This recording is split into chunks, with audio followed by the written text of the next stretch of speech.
From the details of a new mission that will ultimately lead to the death for the Christian superheroes that missed the Rapture, to the origin stories behind the street-level vigilantes of the superpowered world experiencing what Christians call the Tribulation period, Tribulation Taskforce Secret Files number 2 continues a deep dive into the background of the world of the Remnant.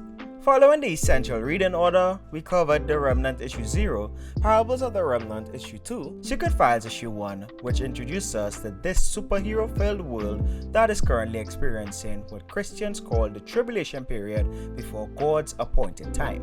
Adopting the name the Remnant, this special group of superheroes take on a God-given mission to free John the Apostle, who is still alive, from his prison in the Vatican, to aid them in the war against the Antichrist. Yes, you heard that correctly, and that's the least of the craziness, as we also have gay Christian confessions, straight up blood sacrifices and rituals, as well as a villain named Khadijah the abortionist, which we would be getting into in a future video as we continue to cover the comic series. It's all over the place and I've been enjoying every moment of it. If that short recap piqued your interest, then why not consider leaving a like on the video and even subscribing for our continued coverage of this series, along with other Christian and non-Christian fictional stories with emphasis on those that have some sort of Christian theme or authors make statements like this.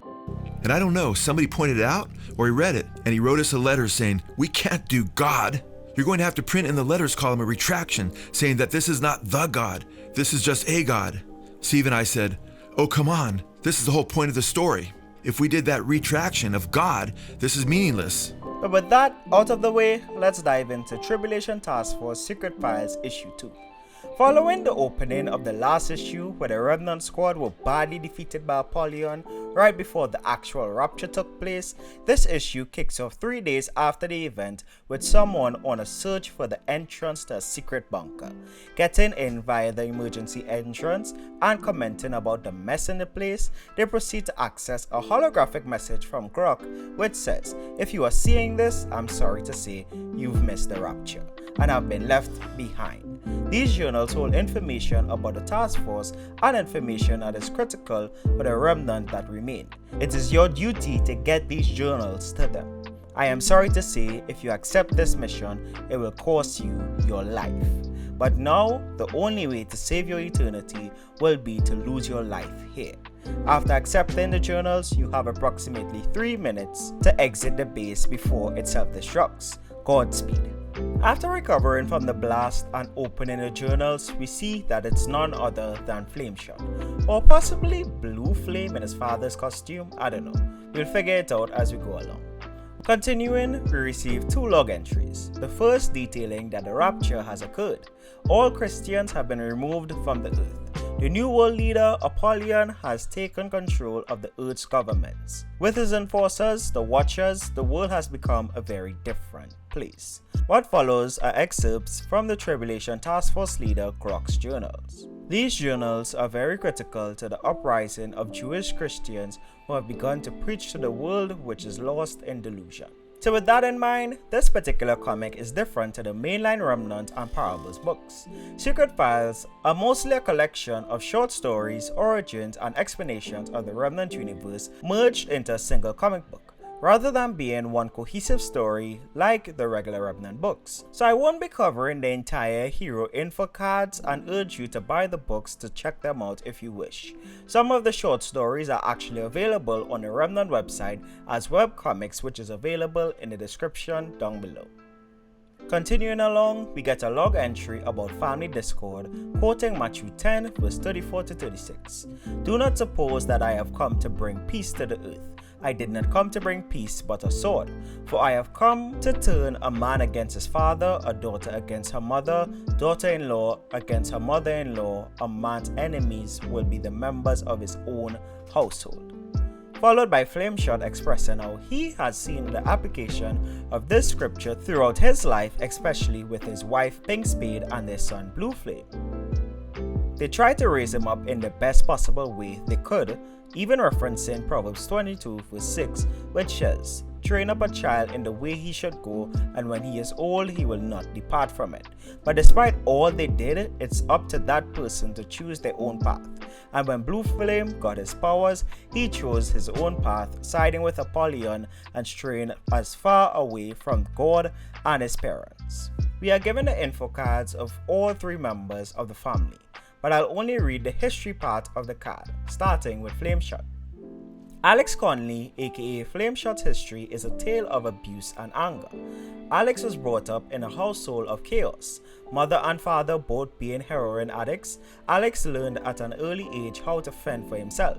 Disgusted with his parents' situation, Alex fled his home at the age of 13 and ran to LA.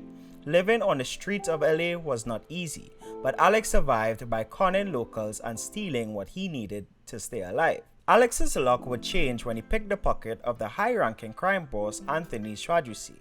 Rather than punishing Alex, Anthony admired his bravery and became a mentor and father figure. Under Anthony's tutelage, Alex became not only a master criminal but highly skilled with a variety of weapons. Alex became known and feared in the underworld crime scene. His life would take another unexpected turn when he discovered that Anthony was secretly running a child trafficking ring, which used runaway kids for secret experiments. Unnerved by his feelings, Alex confronted his mentor, who revealed that Alex was also a victim of those secret experiments. After exposing this information, Anthony pulled out his gun in an attempt to kill Alex. In a state of heightened emotions and fear, Alex manifested flamethrowing abilities. Unable to control these new volatile powers, Alex accidentally killed his former mentor. Alex soon asserted himself as the new boss of the crime ring. After dissolving the experiments and child trafficking, Alex disappeared from the underground, taking on a new identity and job as an overseas military mercenary. Alex lived a life of volatility and death. Upon returning to the United States for a break, he met Kaylee Owens, praying for people on the streets of LA. Intrigued by her selflessness and compassion, Alex went and talked to her. It was love at first sight. The two would eventually get married. Upon news of his wife's pregnancy, Alex returned from the business and had a change of heart. Alex and his wife eventually became superheroes and were recruited by the Tribulation Taskforce. His wife, Kaylee Owens Conley, aka Pink Spade, was the daughter of an army general / pastor and a gymnast mother. Pink Spade wasn't your typical church girl. Raised to be tough, God-fearing, and feminine, Kaylee Owens was a force to be reckoned with. While passing out Bibles one fateful day, she would run into a mortally wounded Flameshot on the street. Nursing him back to health, the two fell in love. Flameshot trained her to be the heroine known as the Pink Spade. Pink Spade is currently a valued member of the superhero group, the Tribulation Taskforce. And finally of the family, we have their son Derek Conley, aka Blue Flame. Because of the experiments that gave his father his powers, Derek manifested abilities at the age of 12. After the advent of his powers, Derek developed severe mood swings and depression. Frustrated with the pressure and expectations that come with his powers, Derek rebelled against his parents and their beliefs. As the Blue Flame, Derek has become a provisional member of the hero group, the Watchers. Although warned of their villainous ways, Blue Flame refuses to listen and continues to be a member of the group. Blue Flame has cut all ties with his family and the Tribulation Task Force members. Next, we get a log entry titled Regulators, Mount Up, quoting Matthew 25 verse 40, which says, "The king will reply, 'Truly I tell you, whatever you did for one of the least of these brothers and sisters of mine, you did for me.'" Times are changing. The world is growing darker and more violent. For many years, entire regions of the United States have been under siege. The politicians, more concerned about votes and making money from corrupt corporate sponsors, have neglected the poor and the ones without a voice. Even the heroes of today have been more concerned about fighting other EPs, which is enhanced superpersons, than taking care of the least of these, but no more. Throughout these areas, many brave warriors have risen up and vowed to take back the streets to be a voice for the voiceless and a force for the powerless. These regulators are some of the most valuable members of the Tribulation Task Force, and they have earned my total respect and admiration. Local law enforcement despise them for doing what they themselves cannot or will not do. But despite the persecution, the regulators fight on and are making a difference in the communities. The greatest outcome so far has been the inspiration the community has taken from the regulators. There has been a huge increase in citizen action, and have seen many community watches and neighborhood security forces formed, and community unity is at an all-time high in many of these areas. Many of the local area churches have offered assistance and have extended services to meeting community needs. It is such a blessing to see hope again in areas that once felt hopeless and defeated. Hope never disappoints. The first regulator on the list is Dog. Yeah, like literally Dog, who is the owner of a Southside MMA group gym and the financier of the group. Being unimpressed with how so-called heroes approach crime and sin, he donned his own costume to render punishment. Not being afraid of being called the bad guy for the sake of order, he is ready to usher justice. The next regulator is Flint Regulator, who saw firsthand the effects of government corruption and the destabilization of his community into drugs and crime, turning it into a no man's land as even police had given up on their city and left it in shambles. But he, however, is here to fight for his people. For the next two regulators, I'll simply read the monologue. Living in the city sucks. These streets steal your innocence and break your spirit. I was one of its victims. Drug addiction and homelessness drove me to the streets to survive. I didn't work hard enough for my pimp, so he beat me half to death. Beaten and broken, I laid in the hospital bed contemplating my life. This weak girl, the broken girl, the abused girl was dead. In her place arose someone new. Pimps, hustlers, and dealers, watch out. Pimp shock is coming. This city is sick. Good people hide in fear behind barred doors and concrete windows. Childhood is lost. Innocence is stolen. The police have given up. The gangs have seized control. Not even the so-called heroes come to this neighborhood. But I refuse to be afraid anymore. Someone has to take a stand. I am the Watts Regulator, and I will bring change, real change. For the next hero origins, we are given a log entry on down but not out, quoting 2 Corinthians 4 verse 8 to 9. We are hard pressed on every side, but not crushed, perplexed, but not in despair, persecuted, but not abandoned, struck down, but not destroyed. Croc logs in his journal, I talk about this a lot. Throughout my journals, you will see this all over. People think that when you serve God, everything will be great. No problems, health and prosperity. Too bad that God's definition of success and prosperity doesn't match up with ours. These hard times and bad situations come with the territory. It looks bad sometimes. Well, it really does get bad many times. But on the other side of it, there is a great reward. Growth, change of scenery, new opportunities, etc. In my life as a hero, I have seen it all.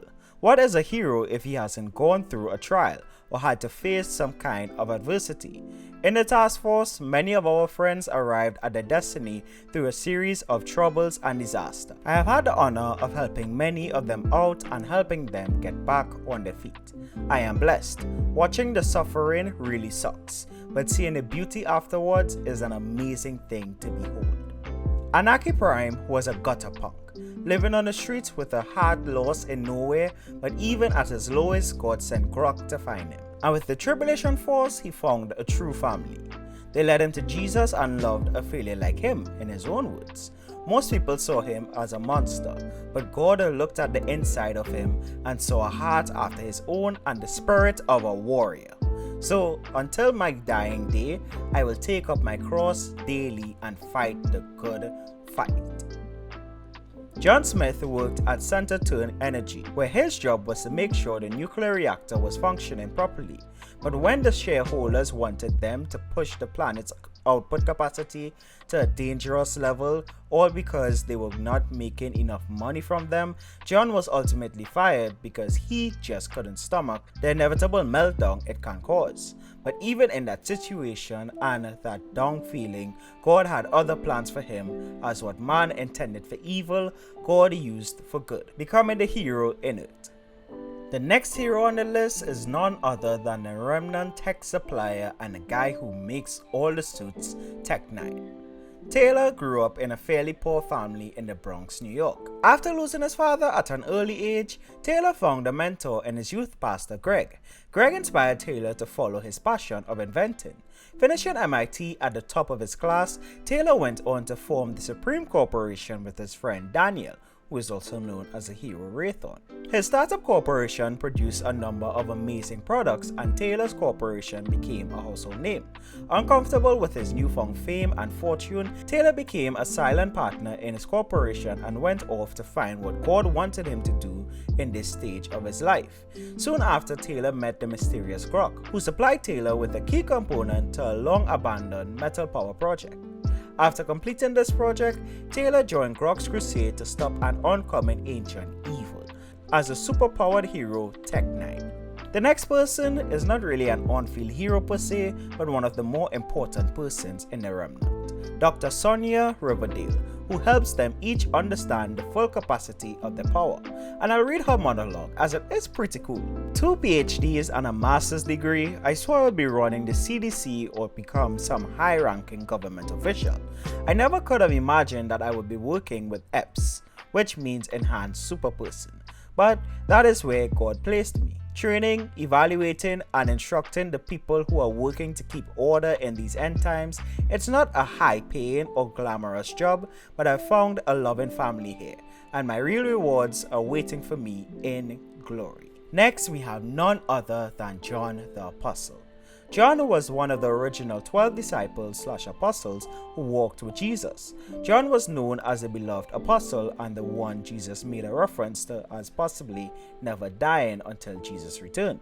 John was a writer of the book of Revelation, which was given to him by divine revelation on the island of Patmos. John was discovered by the Catholic Church to be alive and living in Rome in 1959. The Catholic Church kidnapped him and have been holding him hostage ever since. John, holding the office of an apostle, receives visions and revelation from God, has demonstrated limited healing abilities and divine knowledge. John is a skilled fighter and proficient with a sword. Although John is a skilled combatant, he prefers to fight battles spiritually when possible. There's also a really cool entry on the apostle's armor and how exactly it is connected to the armor of God, as well as addressing some criticisms on the chosen color scheme, which you can read when you check out the comic. The final hero card in this issue is Calvary.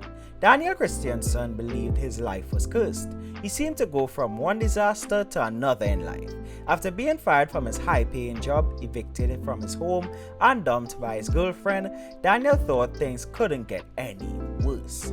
After walking home from the grocery store, Daniel was held up by the superpowered villain Blue Flame. After saying a silent prayer, Daniel found his hand shooting a stream of high-temperature ice, which immobilized Blue Flame. Rewarded for his patience in suffering, Daniel now possessed the ability to call forth a variety of powers that match the situation he was facing. His abilities trigger when his faith is activated. Taking the name Calvary, he fights injustice alongside his friends in the Tribulation Taskforce. Calvary's power sounds so cool. It reminds me of like one of my more favorite niche X-Men heroes called Darwin, who was able, his body will evolve to for him to survive. So regardless of what the situation was, his body would just adapt to it. But the difference with Calvary is that it's all based on his faith in God, which as a Christian fictional media nerd is just like, that's one of the coolest powers. It's like infinite possibilities pretty much.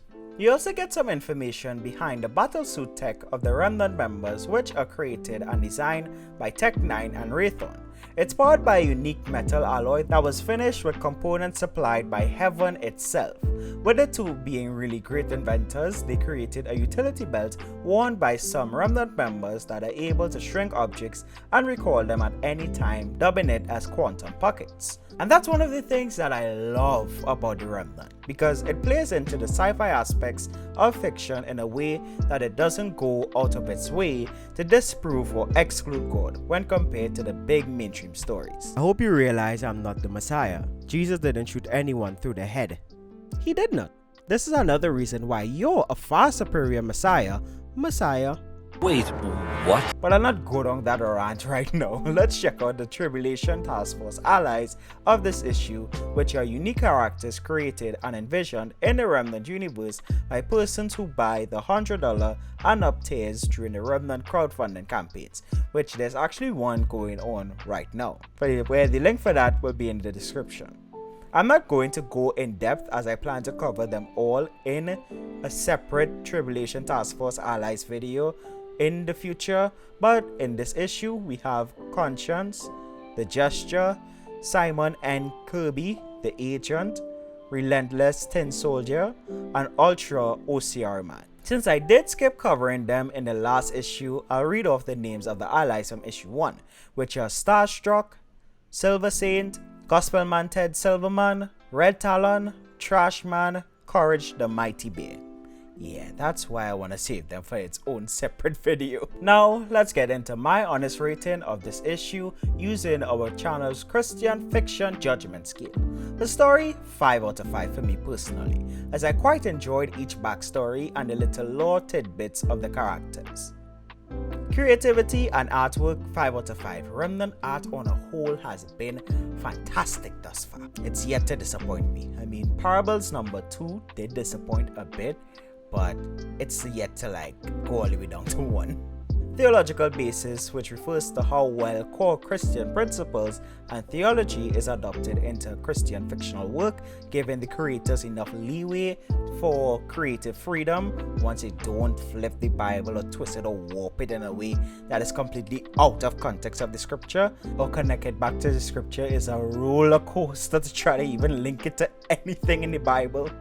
This issue gets a 5 out of 5 in my opinion, which I was quite surprised with given how I said in the last video I think all the Secret Files books might get a 3 out of 5 due to how far-fetched the community submissions and origins can get.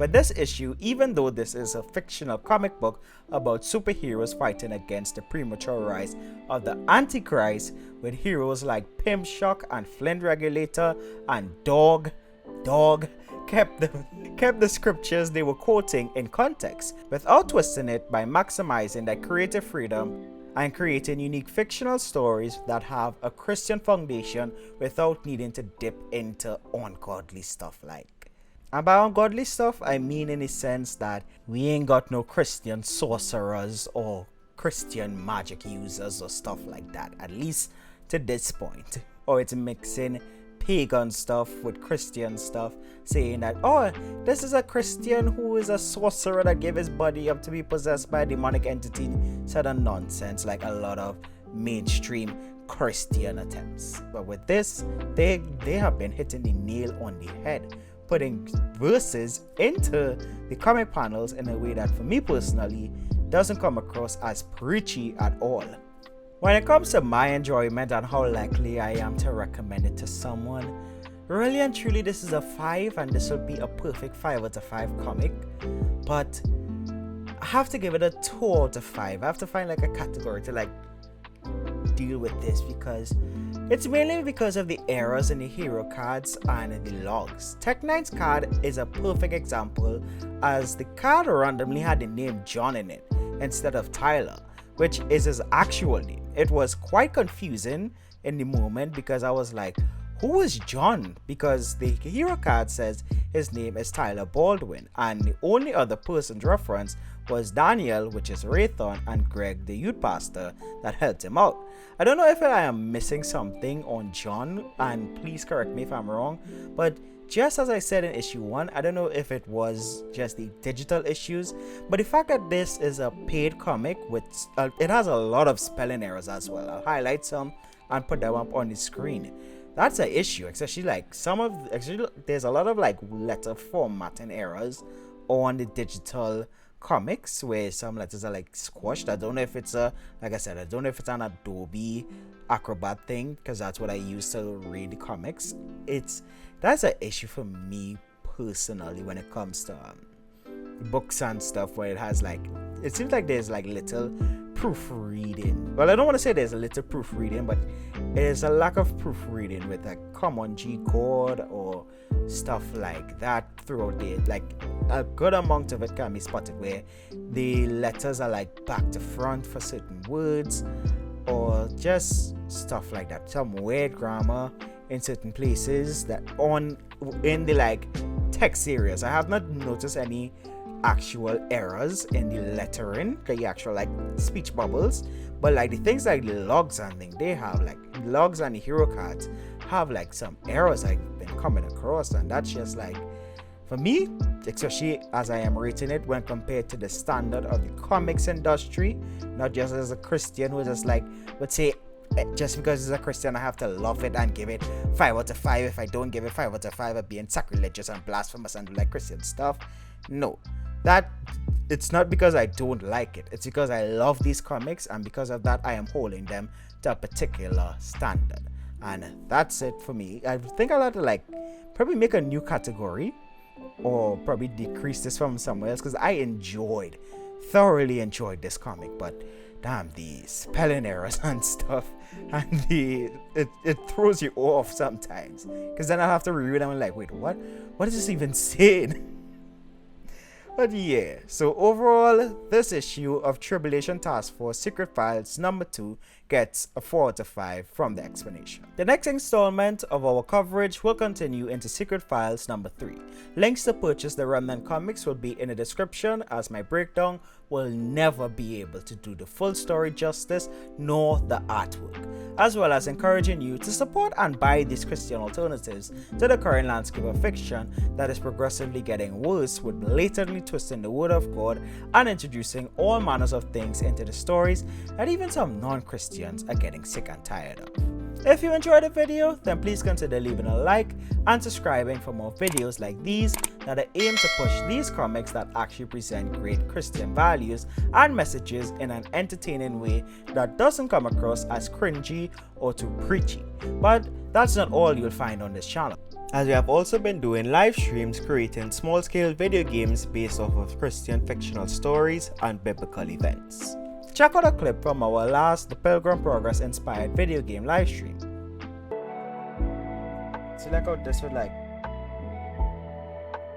so like, we gotta fix that.